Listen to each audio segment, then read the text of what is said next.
Hi everyone. Hello. Today we have the pleasure of interviewing Dr. Heaney Hunter, Associate Professor of Theology and Religious Studies. She has been teaching Christian marriage at St. John's since 1987. As an expert, has authored books on Christian marriage. Her books include Mirror of God's Love, Sacramental Marriage and the Difference It Makes, and Unitas, Preparing for Sacramental Marriage, and Couple Workbook and Leader Guide. Our discussion will focus mainly on family, specifically the family as a domestic church. Dr. Hunter, we can imagine that it is easy enough for you to explain the concept of domestic church to your Christian students. How do you explain the meaning of domestic church so that all of your students, Christian and non-Christian students, understand and can relate to? I think that's a wonderful question. And of course, I've been teaching here at St. John's since 1987, which is 25 years. And so over the years, many of my students have been non-Christian. So what I've tried to do over the years is figure out ways to help students understand that very Catholic concept of domestic church. What I've come to is an idea that maybe refers to it this way. If we talk about the family as a place where we build faith, or a family as a household of faith, then it really doesn't matter what the religion is. So you as a Muslim would know what it means to have faith in your family. You would have your traditions that would be related to the Muslim faith.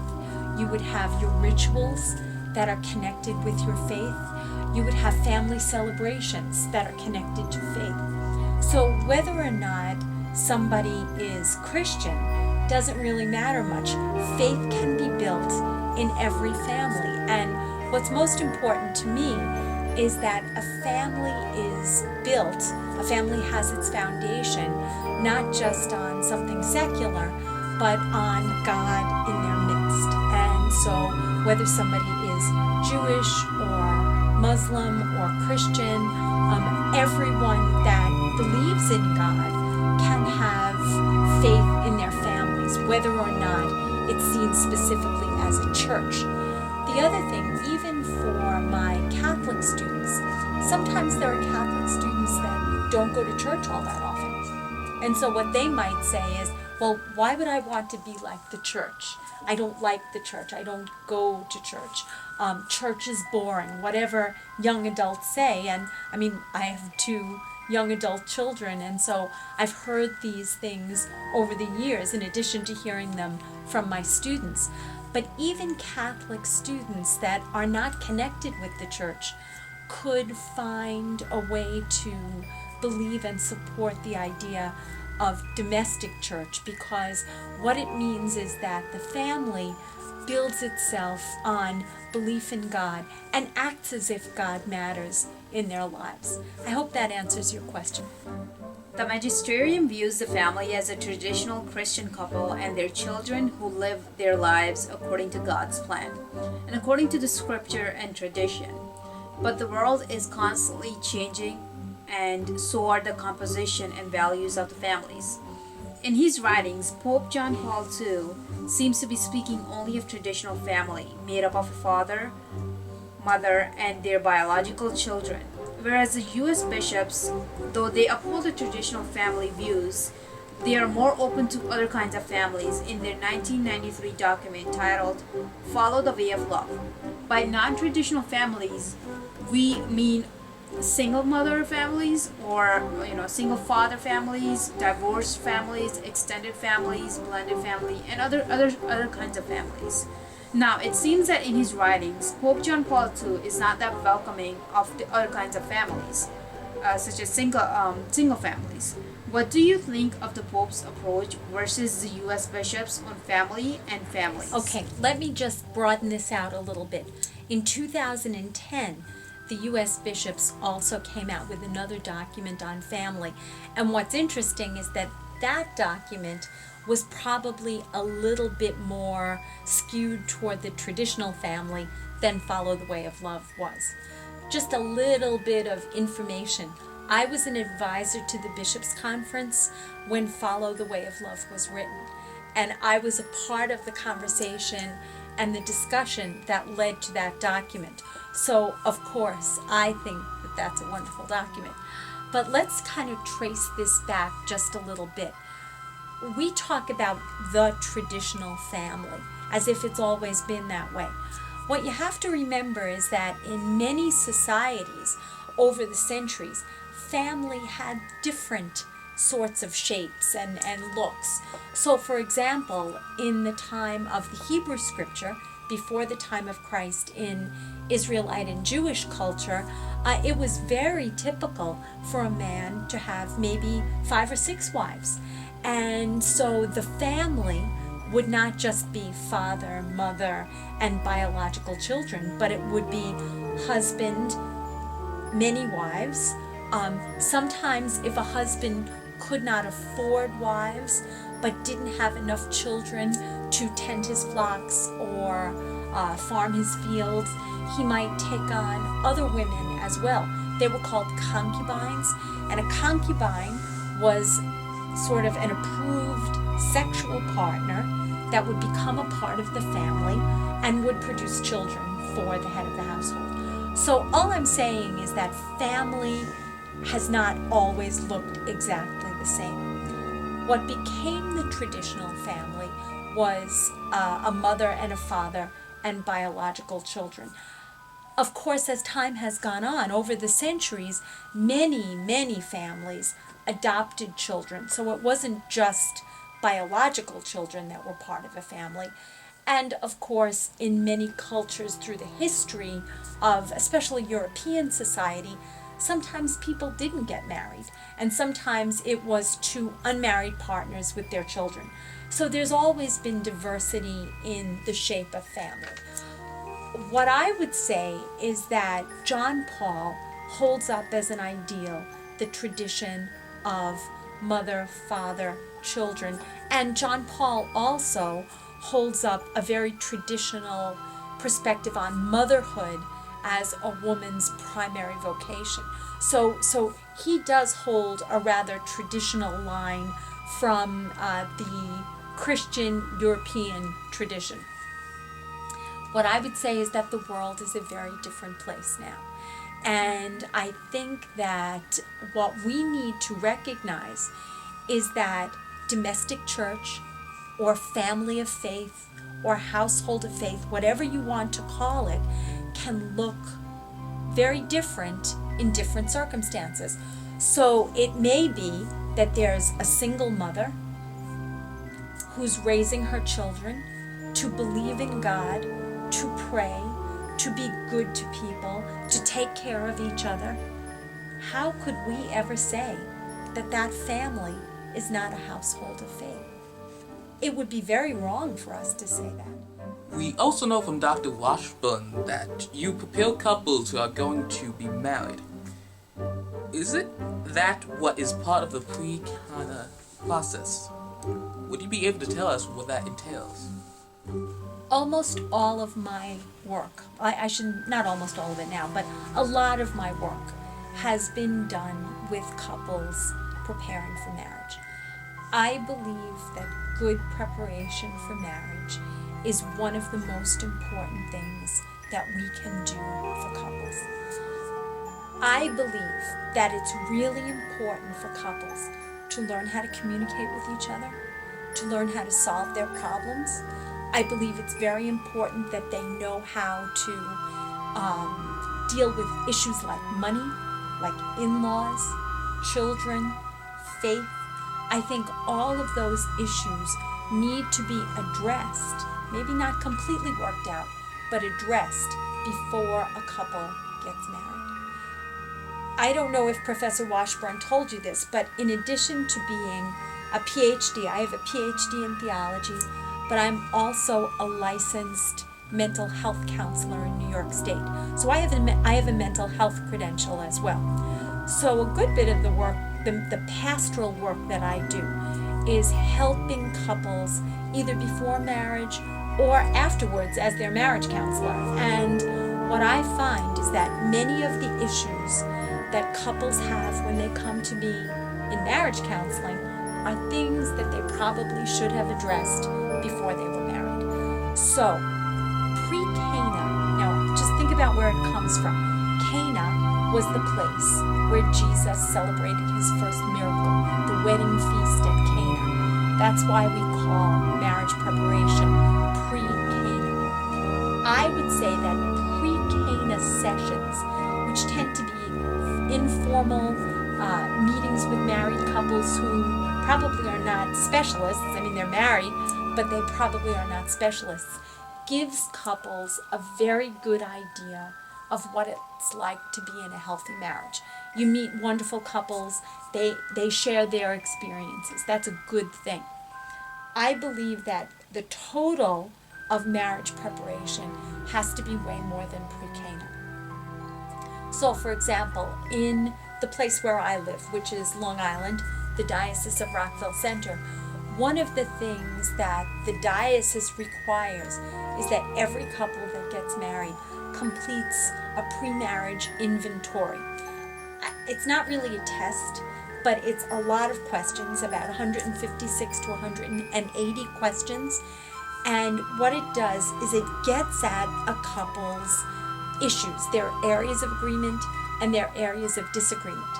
Then the couple would sit down with someone like me and go through that inventory, and that really helps them identify the things that they need to talk about. Because, pre-Cana is kind of one size fits all. Everybody comes in, they have an interesting discussion about communication or maybe money, maybe sexuality, but until a couple knows what their own issues are, it doesn't really mean a whole lot.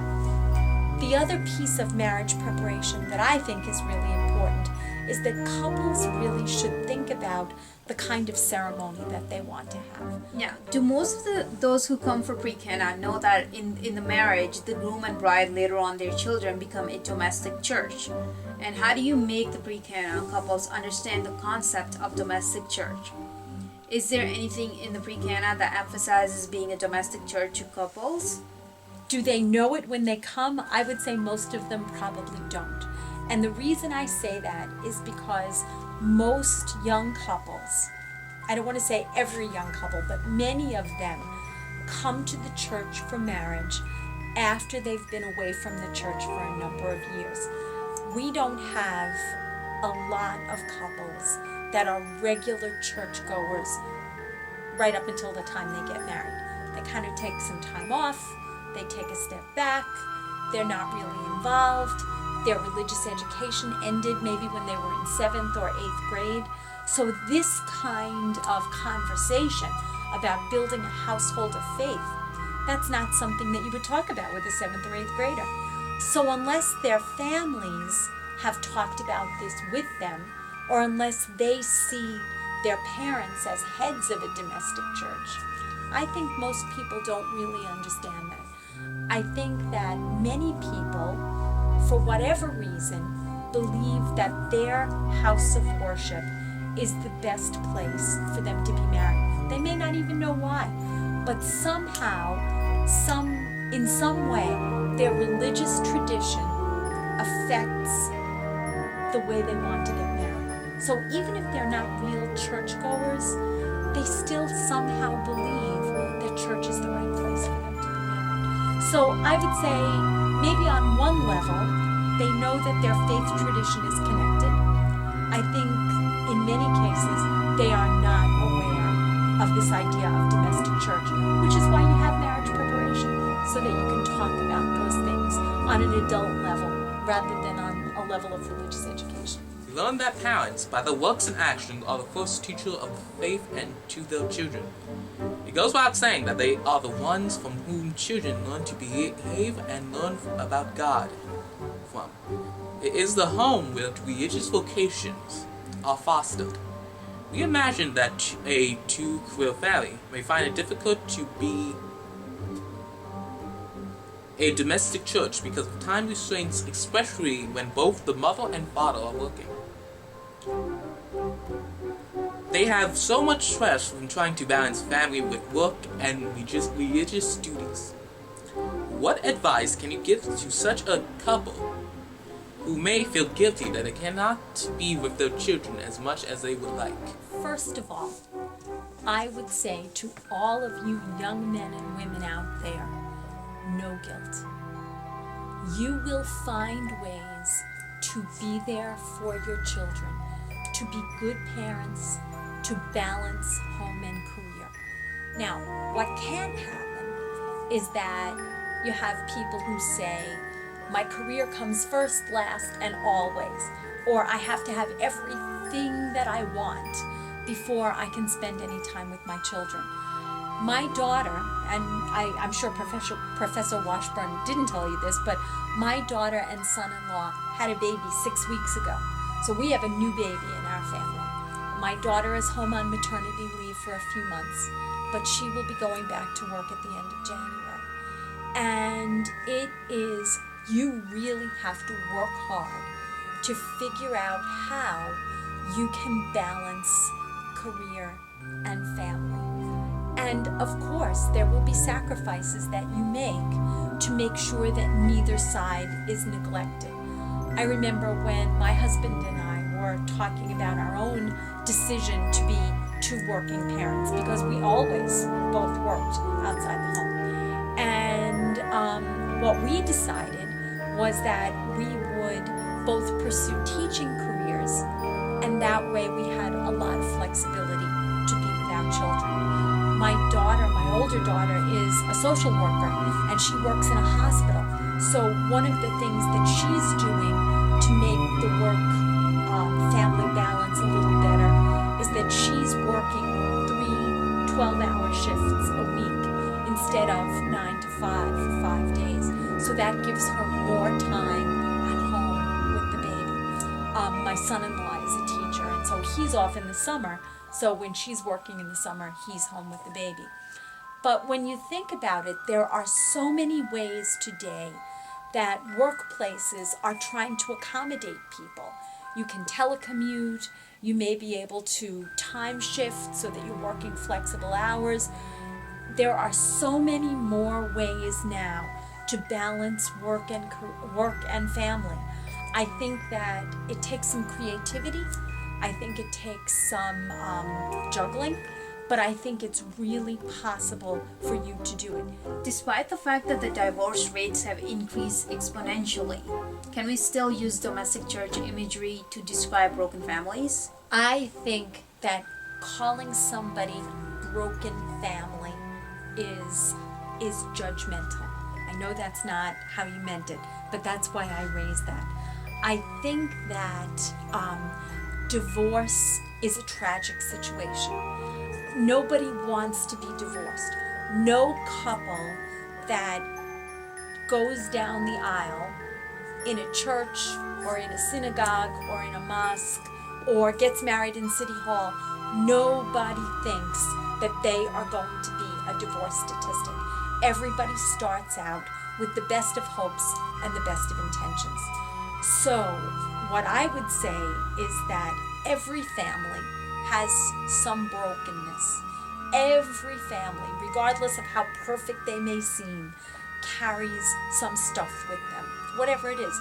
Could be family history, could be a drug problem, could be alcoholism, could be, being a workaholic. Every family has some problems. And so in that sense, every family has a little bit of brokenness.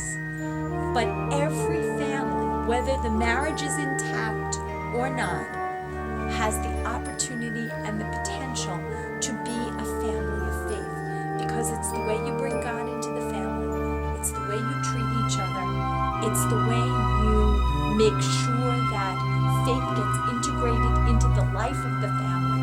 That's what makes you a domestic church or a household of faith, not whether you're divorced or not. Can we ask you something personal?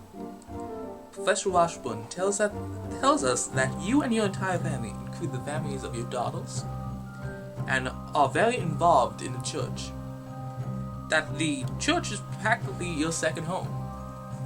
She cannot think of a better model for domestic church than your extended family. How does your family live up to be a domestic church?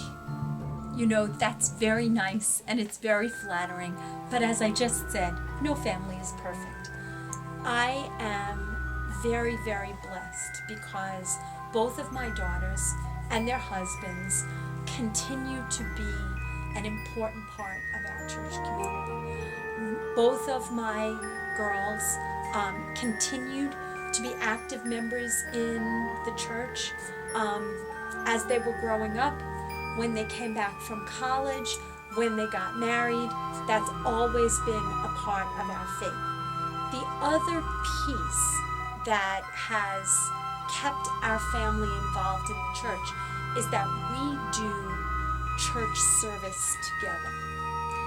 So one of the things that we do together is we do music in the parish together. My older daughter was a French horn major in college. Her husband was a trombone major, and they met playing music together. My younger daughter is a voice major, and her husband is a fine artist. And so they all have found ways to work together in service for the church. So like last summer, we put on a show in the parish, and my one son-in-law designed the set, my other son-in-law directed the music, my daughter was the director of the play. We do things together in the context of faith, and that's something that I think is very special, and maybe it's unique. You know, maybe a lot of people don't do that, but we've always made faith a priority. Even now, with everybody married and with the new baby in the family, we try to have Sunday dinner together. We make sure that we have conversations about faith together. It's just something that's grown up over years and years of being part of our faith together. It's never too late to start, but I would say for couples that are young, thinking about getting married, thinking about being partners with each other, one of the things that you can always do is start the faith traditions with your family at a very young age. And then they think it's normal. Then they think this is what you do. And hopefully my daughters will be passing on the faith that we love so much to our next generation. Thank you so much for your time. You're welcome. And I hope this project goes really well for you.